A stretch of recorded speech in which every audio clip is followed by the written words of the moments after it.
Сәлеметсіңдер ме? 3-ші сынып оқушылары. Здравствуйте, ребята.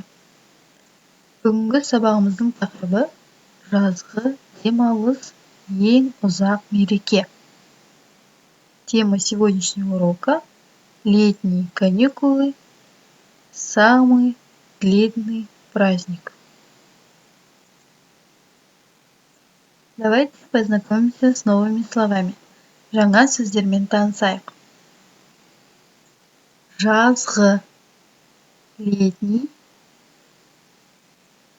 саяжай, дача, көшет, саженец, күтім, уход, қоштасу, прощаться, бос уақыт, свободное время, думан, мереке, мейрам – это слова синонимы, значит праздник. Ұзақ, долгий. Тағы бір қайталайық. Давайте повторим.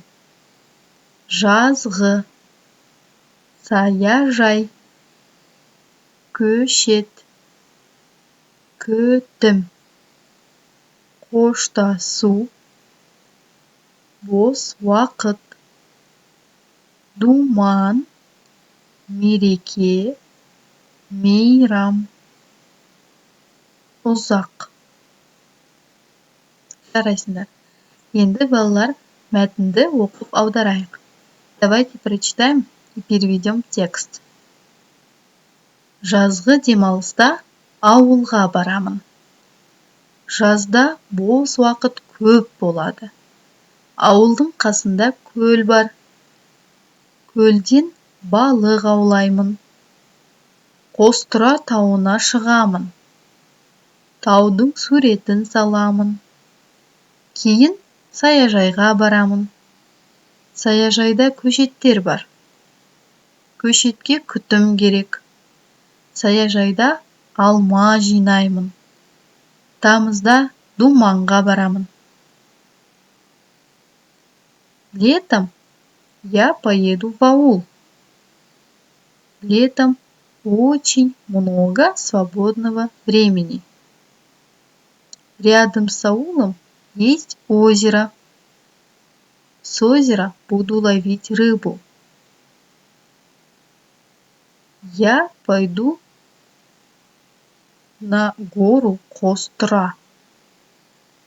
Нарисую рисунок горы.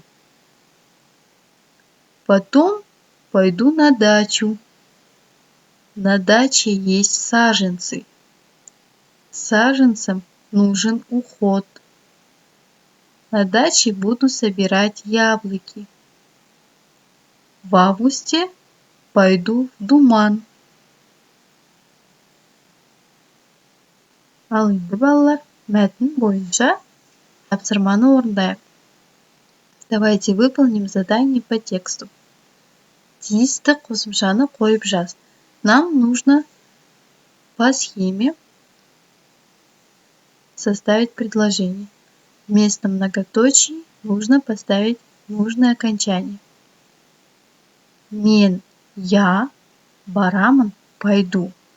А посередине слова, на которые мы должны добавить окончание. Мен ауылға барамын. Я поеду в аул.